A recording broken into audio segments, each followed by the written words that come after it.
আসসালামু আলাইকুম প্রিয় শিক্ষার্থীবৃন্দ, আশা করি তোমরা সকলেই ভালো আছো। আর তোমাদের সশরীরে ক্লাসে উপস্থিত হয়ে তোমরা শিক্ষা অর্জন করতে একটু ব্যাঘাত হচ্ছে, তো এই জন্য তোমরা মনে একটু কষ্ট পাচ্ছ যে স্কুলে এসে ক্লাস করতে পারছো না, বাসায় ঘুমাই অলস দিন কেটে যাচ্ছে, এই জন্য তোমরা একটু মর্মাহত। যাই হোক, আল্লাহর লীলা খেলা তো বোঝা মুশকিল, তো আমরা সকলেই আল্লাহর কাছে দোয়া করব যাতে আল্লাহ তাআলা অতি তাড়াতাড়ি ক্লাসে এসে সশরীরে শিক্ষা অর্জন করতে পারা যায়। পাঠদান কর্মসূচি সকলেই সুন্দরভাবে পাঠদান কর্মসূচিতে অংশগ্রহণ করতে পারি, এর জন্য সকলেই আল্লাহর কাছে দোয়া করব। প্রিয় শিক্ষার্থীবৃন্দ, তোমরা এতদিন যেভাবে পড়াশোনা করেছো সেটার একটা ধরন ছিল। এখন শিক্ষা মন্ত্রণালয় যেহেতু সশরীরে ক্লাসে এসে ক্লাস করার সুযোগ হচ্ছে না, একটা বছর প্রায় শেষের দিকে, সেই জন্য শিক্ষা মন্ত্রণালয় চিন্তা করেছে কিভাবে ছাত্রদের ডেভেলপ করা যায়। এটা বিবেচনা করে একটা মাসের সংক্ষিপ্ত সিলেবাস দিয়েছে, যাতে কিছুটা হলেও শিক্ষার্থীরা উপকৃত হতে পারে। আর সেজন্যই প্রত্যেকটি সাবজেক্টের অ্যাসাইনমেন্ট দিয়েছে। অ্যাসাইনমেন্ট এটা একটি ভিন্নধর্মী। তোমরা যেমন আগে বইতে যা আছে হুবহু পড়ছো, স্যাররা পড়াইছে, মুখস্থ করে পরীক্ষায় লিখে দিয়েছো, এটা একটা ধরন। পরীক্ষা দিয়েছো, নাম্বার পেয়ে ক্লাস প্রমোশন হয়েছে, এ একটা সিস্টেম। কিন্তু অ্যাসাইনমেন্ট বিষয়টা কিন্তু আর একটি ভিন্ন। তুমি যে বিষয়টি বুঝেছো, তা তোমাকে অ্যাসাইনমেন্ট দেওয়া হয়েছে, এই বিষয়টি তোমাকে আরও গবেষণা করে বিভিন্ন জায়গা থেকে তথ্য উপাত্ত সংগ্রহ করে নিজস্ব ভাষায় লেখা, এটা হলো অ্যাসাইনমেন্টের একটা গুরুত্বপূর্ণ পার্ট। প্রিয় শিক্ষার্থীবৃন্দ, তোমাদেরকে যে আমার সাবজেক্ট ইসলাম ও নৈতিক শিক্ষা, এই সাবজেক্টে 2টা অ্যাসাইনমেন্ট দেওয়া হবে। মূলত শিক্ষা মন্ত্রণালয় যেটা দিয়েছে, তোমাদের জন্য 2য় সপ্তাহে একটা অ্যাসাইনমেন্ট দেওয়ার কথা আছে, তো আমি আগেই দিচ্ছি যাতে করে তোমরা সুযোগ পাও 15 দিন। তো আমার এই অ্যাসাইনমেন্ট জমা দেওয়ার লাস্ট ডেট তোমাদের 15 তারিখে, আর 16 তারিখে আমি আর একটা অ্যাসাইনমেন্ট তোমাদেরকে দিব। আর এর মাঝে তোমাদেরকে বিভিন্ন শর্ট সিলেবাস দিছে, সিলেবাসের উপরে আলোচনা করব, তোমাদেরকে পাঠদান করাবো। তো আশা করি তোমরা মনোযোগ সহকারে ক্লাস করবে। প্রিয় শিক্ষার্থীবৃন্দ, অ্যাসাইনমেন্টের বিষয়, আজকে যে আমাদের টপিক অ্যাসাইনমেন্টটা কীভাবে লিখতে হয়, অ্যাসাইনমেন্ট এই সম্পর্কে আমরা আজকে শিখব। তো তোমাদেরকে আমি যে অ্যাসাইনমেন্টটা দেওয়ার ইচ্ছা করেছি, সংকল্প করেছি, সেটা হলো, শিরোনাম হচ্ছে ধর্ম ও নৈতিক শিক্ষা একটি পর্যালোচনা। তোমরা বুঝতে পেরেছো যে অ্যাসাইনমেন্টের শিরোনাম হচ্ছে ধর্ম ও নৈতিক শিক্ষা। ধর্ম ও নৈতিক শিক্ষা এই সম্পর্কে একটি পর্যালোচনা, এই শিরোনাম তোমাদের। তো এই শিরোনামটা আমি কেন নির্ধারণ করেছি সেটাও আমি বলে দিচ্ছি। আজকে দেখো, সমাজে নৈতিক অবক্ষয় এটা বিরাজ করছে, যার কারণে সমাজে অনেক অন্যায় অপরাধমূলক কাজ সংগঠিত হচ্ছে। এই নৈতিক অবক্ষয় যাতে নির্মূল হয়, বিনাশ হয়, এই জন্যই আজকের অ্যাসাইনমেন্টটা শিরোনাম নির্ধারণ করা, যাতে তোমরা নিজেরাও এই বিষয়ে ফার্স্ট স্টাডি করবে, বিভিন্ন জায়গা থেকে তথ্য উপাত্ত সংগ্রহ করবে। তোমরা এতদিন পড়েছো বইতে যেটা আছে, তোমার পাঠ্যপুস্তকে যেটা আছে সেটাই পড়েছো, কিন্তু অ্যাসাইনমেন্ট লিখতে গেলে তোমাকে আগে বিভিন্ন তথ্য উপাত্ত সংগ্রহ করতে হবে, বিভিন্ন রাইটারের লেখা বই সংগ্রহ করতে হবে, ইন্টারনেট থেকে বিভিন্ন তথ্য সংগ্রহ করতে হবে। যেহেতু ধর্মীয় বিষয়, ইসলাম ধর্মের অনেক তথ্য উপাত্ত আছে। অ্যাট ফার্স্ট কোরআন, আল কোরআনের বিভিন্ন আয়াত থেকে তোমরা দিক নির্দেশনা নিতে পারবে, তাফসির থেকে নিতে পারবে, আল হাদিস থেকে নিতে পারবে। এইভাবে ইসলামের মূল উৎস যেগুলো আছে ফিক থেকে নিতে পারবে, আল ফিক। বিভিন্ন মনীষীর বাণী উক্তি নিতে পারবে, বিভিন্ন আর্টিকেল, সাময়িক ম্যাগাজিন, বিভিন্ন পত্রিকা থেকে তথ্য উপাত্ত নিতে পারবে। এটাই হলো মূল বিষয়। দেখো, তোমরা আজ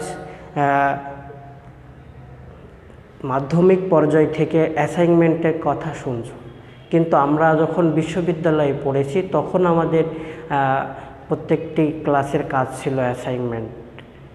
উচ্চশিক্ষায় যখন আমরা পদার্পণ করেছি তখন আমরা অ্যাসাইনমেন্টের কথা আমাদের সামনে আসছে, কিন্তু আজ তোমাদের মাধ্যমিক পর্যায়েই তোমাদেরকে অ্যাসাইনমেন্ট দেওয়া হচ্ছে।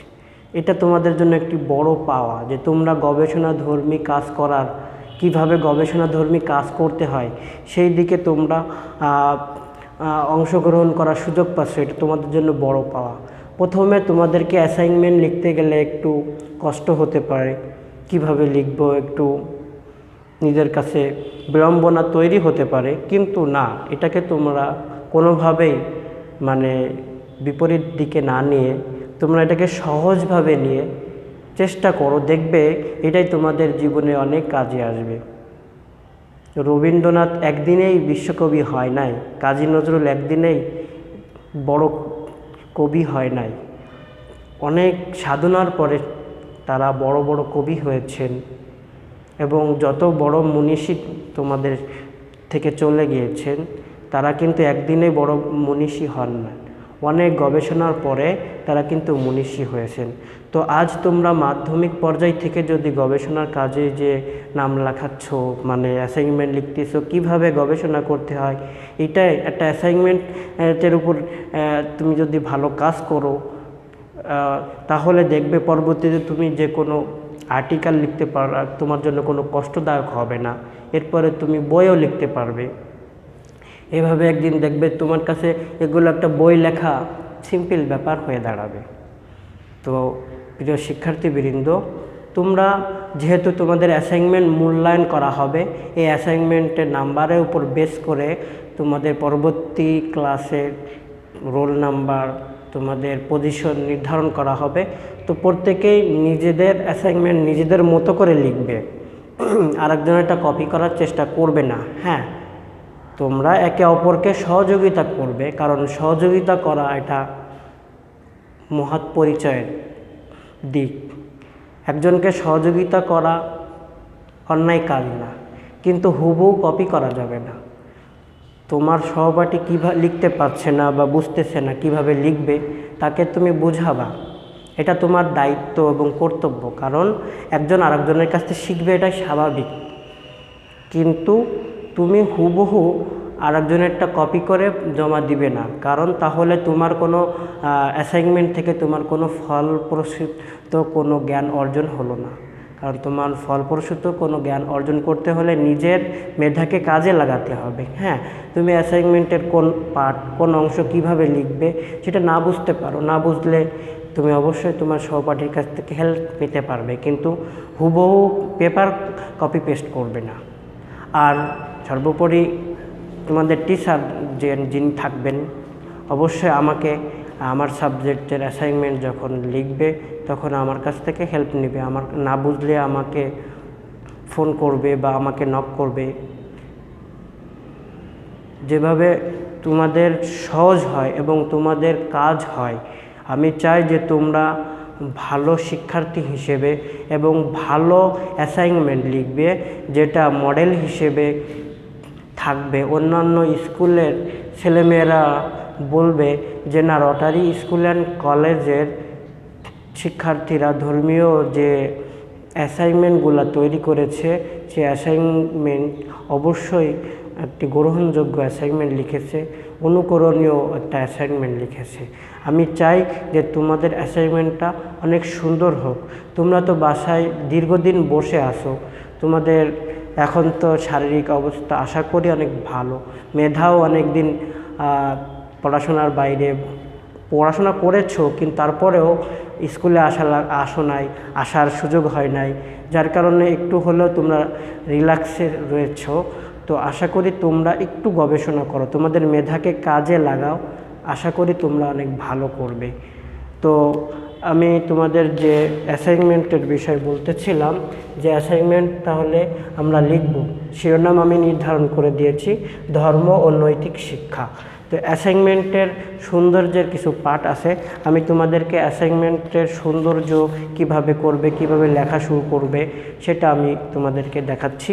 তোমাদের অ্যাসাইনমেন্ট অবশ্যই A4 পেজে হতে হবে। দেখো আমি একটা A4 সাইজের একটা পেজ নিয়ে এসেছি, তোমরা অবশ্যই A4 সাইজের পেজ নিবে। এবং অ্যাসাইনমেন্টে এটা একটা পেজ দেখতেছো, এটা একটা কভার পেজ, তোমরা অনেক সুন্দর ড্রয়িং করতে পারো। তো তোমরা হাতে অনেক সুন্দর করে ড্রয়িং করবে, উপরে লিখবে অ্যাসাইনমেন্ট, তারপরে অ্যাসাইনমেন্টটার শিরোনাম কি, 1 শিরোনাম ধর্ম ও নৈতিক শিক্ষা একটি পর্যালোচনা। তো এইটা শিরোনাম লিখেছো, এরপরে সুন্দরভাবে ড্রয়িং করবে তোমাদের স্কুলের লোগোটা, তারপরে তোমার সাবজেক্টের নাম, বিষয়ের নাম ইসলাম ও নৈতিক শিক্ষা। এরপরে লিখবে উপস্থাপক, তোমার নাম, তোমার রোল, শিক্ষাবর্ষ Rotary school and college, Mirpur 14, Dhaka 1206। এরপরে যে স্যারের কাছে তুমি সাবমিট করবে, তত্ত্বাবধায়ক স্যারের নাম লিখবে, সহকারী শিক্ষক Rotary school and college, Mirpur 14, Dhaka 1206। নিচে লিখবে Rotary school and college, Mirpur 14, Dhaka 1206। তারপরে লাস্টে দেখো জমাদানের তারিখ, এইখানে তোমরা 15 তারিখ তোমাদেরকে আমি দিয়েছি, 15/11/2020, কারণ আমার অ্যাসাইনমেন্টটা দ্বিতীয় সপ্তাহে, কিন্তু আমি তোমাদেরকে সুযোগ দিলাম, আগেই তোমাদেরকে দিয়ে দিলাম, যাতে তোমরা সুন্দরভাবে সুচারুরূপে আমার অ্যাসাইনমেন্টটা সাজাইতে পারো।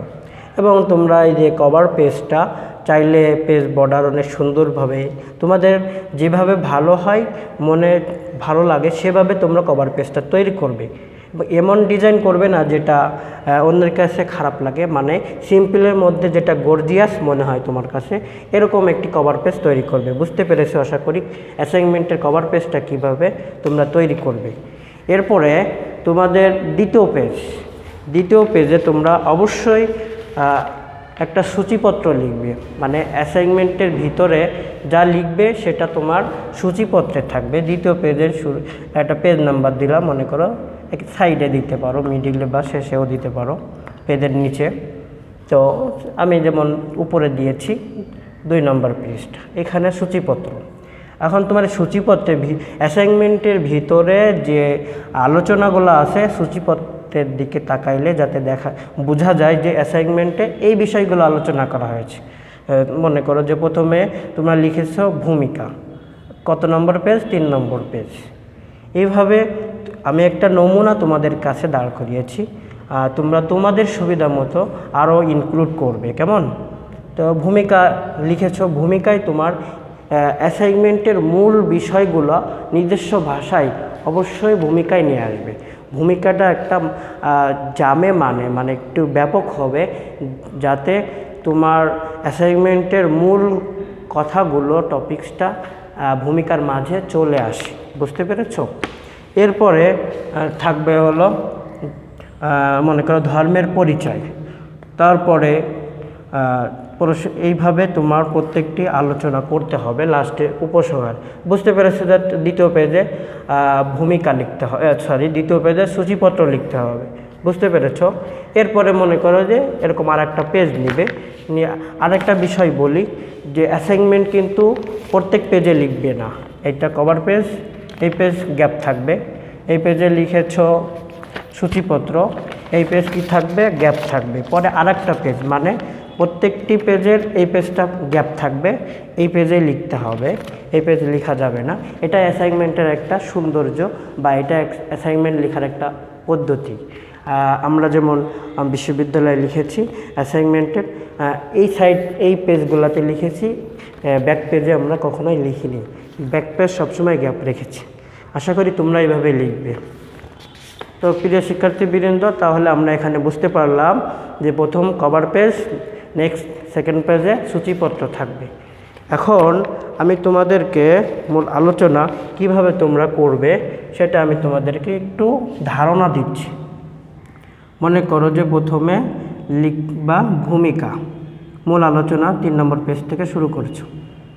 এখন এই ভূমিকার মাঝে তুমি তোমার নিজস্ব ভাষায় সুন্দরভাবে ভূমিকায় যে আলোচনা করবে, যাতে পরীক্ষক বা যে কোনো ব্যক্তি তোমার অ্যাসাইনমেন্ট দেখলে বুঝতে পারে যে ধর্ম নৈতিক শিক্ষা বিষয়ে এই ভূমিকায় সুন্দরভাবে ফুটিয়ে তুলেছে, এই কথাটা অনেক সুন্দর হবে। দেখো, একজন লেখক তার যে কোনো বইয়ের শুরুতে লেখে তার বইতে কি আছে, লেখকের কথাটা পড়লে বোঝা যায় যে বইয়ে কী দিক নির্দেশনা দেওয়া আছে, কি লিখেছে।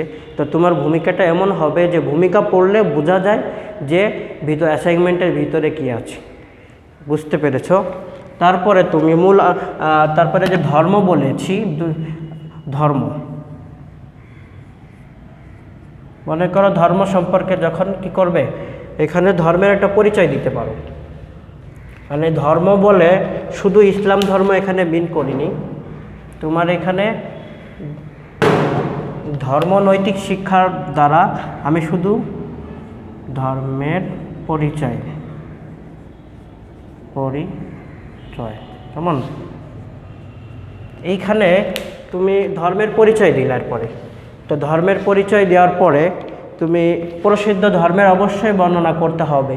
কারণ ধর্ম নৈতিক শিক্ষা এই জন্যই বলেছি, অন্যান্য ধর্মে পৃথিবীতে প্রসিদ্ধ অনেক ধর্ম আছে, প্রত্যেকটি ধর্মেই কিন্তু অন্যায় কাজ সাপোর্ট করে না, কোনো ধর্মেই অন্যায় কাজ সাপোর্ট করে না, সব ধর্মে অন্যায় কাজ নিষিদ্ধ। তো নৈতিক শিক্ষা কোন ধর্মে, নৈতিক শিক্ষার ভিউ কেমন, সেটা তোমরা অবশ্যই বর্ণনা করবে।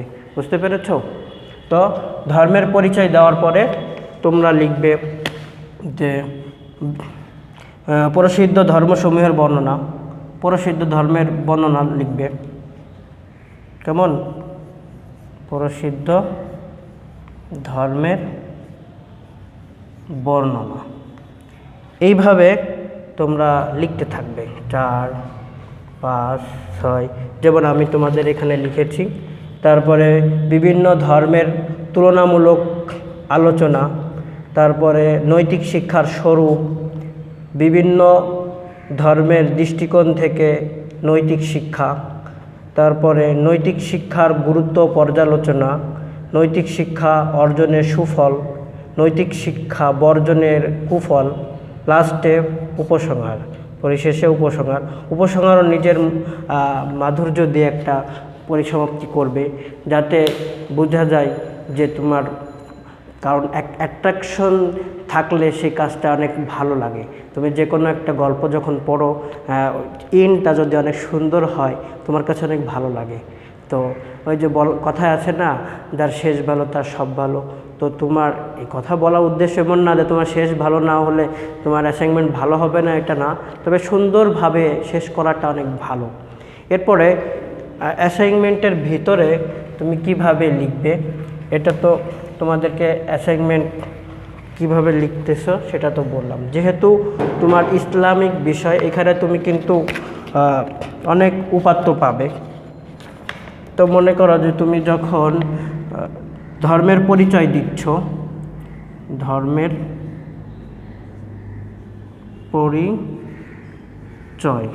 ধর্মের পরিচয় বর্ণনা করতেছ, নিজস্ব ভাষায় ধর্মের পরিচয় দিলাম।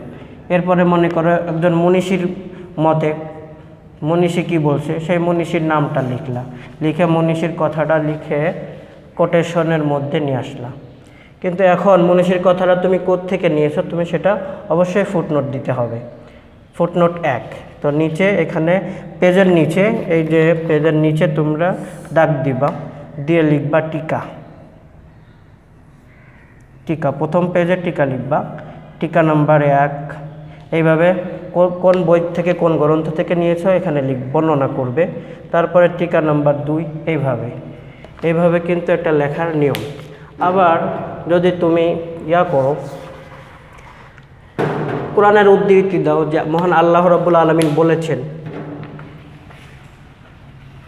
এখানে লিখলা একটা কথা বর্ণনা করে কোরআনের উদ্ধৃতি দিতে চাচ্ছ, তখন লিখলা মহান আল্লাহ বলেছেন,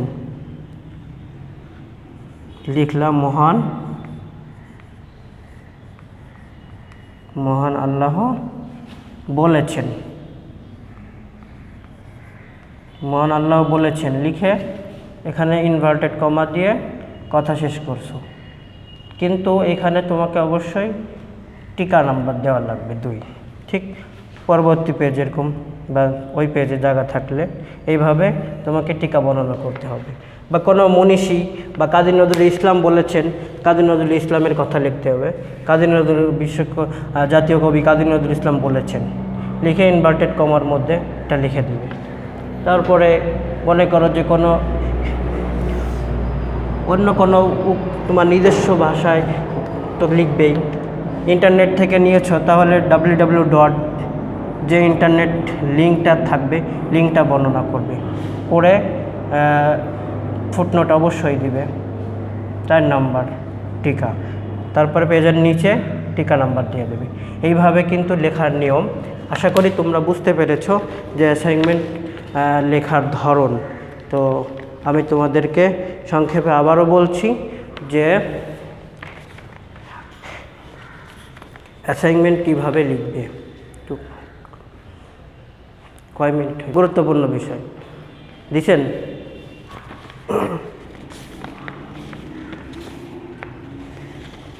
হ্যাঁ, প্রিয় শিক্ষার্থীবৃন্দ, তোমরা অবশ্য বুঝতে পেরেছো যে অ্যাসাইনমেন্ট লিখন পদ্ধতি। তোমরা ইন্টারনেটে সার্চ দিলে পাবে অ্যাসাইনমেন্ট লিখন পদ্ধতি, মানে কিভাবে অ্যাসাইনমেন্ট লিখবে এর উপরে অনেক দিক নির্দেশনামূলক বই পাবে, আর্টিকেলও পাবে। আশা করি তোমরা সেখানে সার্চ দিবে কিভাবে অ্যাসাইনমেন্ট লিখবে। তারপরে তুমি যখন এই টপিকসে লিখতে চাও, ধর্ম ও নৈতিক শিক্ষা একটি পর্যালোচনা, এই বিষয়ে যখন তোমাকে লিখতে বসতে চাও তখন তোমাকে আগে তথ্য সংগ্রহ করতে হবে। তথ্য সংগ্রহ করার জন্য তুমি হাদিসের আল কোরআন দেখবে, কোরআনের মূল কপি দেখবে, বাংলা অনুবাদ আছে। তারপরে তাফসির গ্রন্থ, বিভিন্ন তাফসির থেকে তুমি ধর্ম এবং নৈতিক শিক্ষার আলোচনা পাবে। তারপরে বিভিন্ন মনীষীদের বক্তব্য পাবে, বিভিন্ন মনীষীদের আর্টিকেল পাবে, সাময়িকী পাবে, ম্যাগাজিন পাবে। এইভাবে তোমাকে আগে তথ্য সংগ্রহ করতে হবে। এইভাবেই কিন্তু গবেষণা, থিসিস বা পিএইচডি, এমফিল যেটাই করুক না কেন এভাবেই কিন্তু করে। এরপরে তোমার যখন তথ্য সংগ্রহ করা হবে, এরপরে তুমি সবগুলোকে স্টাডি করবে। সবগুলো স্টাডি করে এরপরে নিজস্ব ভাষায় তুমি কি গবেষণা করেছো, কি স্টাডি করেছো, কি ফল পেয়েছো, যে ধর্ম দ্বারা কি বোঝানো হয়েছে, আসলে ধর্মটা কি, তুমি ধর্ম সম্পর্কে বর্ণনা করলা। এরপরে নৈতিক শিক্ষাটা আসলে কি, নৈতিক শিক্ষার একটা ধারণা দিতে হবে। তাহলেই বোঝা যাবে যে তুমি এই ধর্ম এবং নৈতিক শিক্ষার জিনিসটা বুঝতে পেরেছো। তারপরে এই সম্পর্কে পর্যালোচনা করলেই তোমার অ্যাসাইনমেন্টটা পূর্ণাঙ্গ হবে। আশা করি তোমরা বুঝতে পেরেছো যে অ্যাসাইনমেন্ট কিভাবে লিখবা। তাহলে অ্যাসাইনমেন্টের প্রথমে একটা কভার পেজ দিবা, সেটা আমি তোমাদেরকে বললাম। তারপরে এই যে অ্যাসাইনমেন্টের কভার পেজ, নেক্সট পেজ সূচিপত্র। সূচিপত্রে তোমার শিরোনামগুলো থাকবে, ভিতরের যে আলোচনাগুলো, তারপরে মূল আলোচনা করবে। তো যেমন আমি বলতেছিলাম যে ধর্মের পরিচয় দিয়েছো। এরপরে ভূমিকা তো প্রথমেই বললাম, তারপরে ধর্মের পরিচয়, এরপরে প্রসিদ্ধ ধর্মের বর্ণনা দিবে, বিভিন্ন ধর্মের তুলনামূলক আলোচনা, তারপরে নৈতিক শিক্ষার স্বরূপ, তারপরে বিভিন্ন ধর্মের দৃষ্টিকোণ থেকে নৈতিক শিক্ষা। এইভাবে পরিশেষে উপসংহার লিখবে। কথা বুঝতে পেরেছো?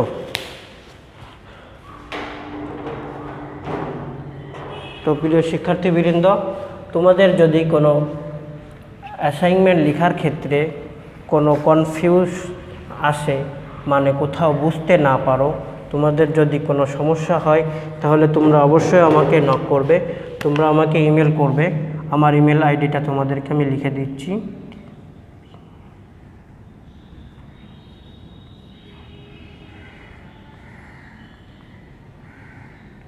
জুবাইর আল মামুন 02@gmail।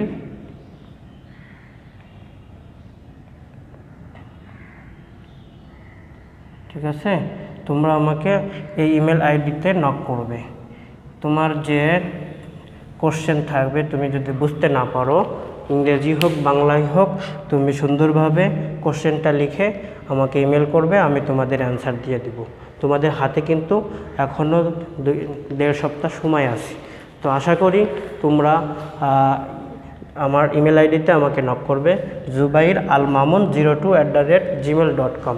এই ইমেল আইডিতে তোমরা অবশ্যই নক করবে, আমি তোমাদেরকে অ্যান্সার দিব সুন্দরভাবে। তো আশা করি তোমরা অ্যাসাইনমেন্ট লিখতে পারবে, সাহস করো মনে। তো প্রিয় শিক্ষার্থীবৃন্দ, তোমরা এই মহামারীর মধ্যে কখনোই নামাজ ছাড়বে না, কোনো অন্যায় কাজ করবে না, নিজেরা করবে না এবং অন্যকেও অন্যায় কাজ করতে উদ্বুদ্ধ করবে না। তোমরা সর্বদা চেষ্টা করবে যাতে দেশ, জাতি, সমাজ সকলেই যাতে ভালো থাকে, শান্তিতে থাকে, সেই কামনা করবে। তোমাদের আশেপাশে যদি কেউ মাদকাসক্ত থাকে বা কেউ মাদকে জড়িয়ে পড়ে, তাদেরকে বোঝাবে। কারণ মাদকাসক্তি এমন একটি জিনিস যে মস্তিষ্কে তখন কোনো ভালো কাজ করে না, মানে অন্যায়মূলক কাজ। যখন ব্রেন ঠিক না থাকে, মদ খাওয়ার পরে কিন্তু তার ব্রেন স্বাভাবিক কাজ করে না, এটা তোমরা জানো, মাতালের মতো কথাবার্তা বলে। তো তোমাদের আশেপাশে কেউ যাতে মাদকের সাথে জড়িয়ে না পড়ে, এটা কিন্তু তোমাদের সুনাগরিক হিসেবে, একজন আদর্শ শিক্ষার্থী হিসেবে এটা তোমাদের লক্ষ্য করা উচিত। বুঝতে পেরেছ? এই জন্য তোমাদেরকে বোঝাতে হবে, তোমার আশেপাশে যারা আছে তারা যাতে কোনো অন্যায় কাজে জড়িয়ে না পড়ে, সেটা তোমরা লক্ষ্য করবে। তো প্রিয় শিক্ষার্থীবৃন্দ, তোমাদের সকলের জন্য শুভকামনা থাকবে। আশা করি তোমরা অনেক অনেক ভালো অ্যাসাইনমেন্ট লিখবে। তোমাদের সুস্বাস্থ্য কামনা করে আমি এখানে বিদায় নিচ্ছি। আল্লাহ হাফিজ।